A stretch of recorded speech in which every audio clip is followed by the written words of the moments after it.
Hello guys, and welcome to my channel.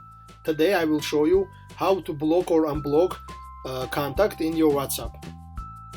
If you want to block another contact on your WhatsApp, go to WhatsApp, go to settings, go to account, go to privacy,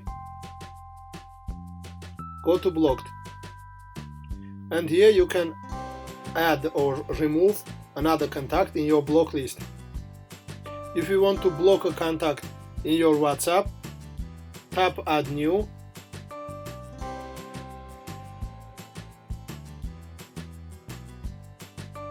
and select contact.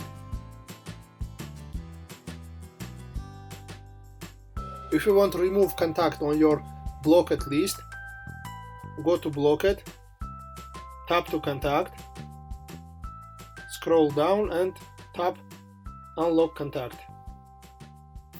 That's all, friend. Thank you for watching. Please like and share this video and subscribe the channel. Have a good time.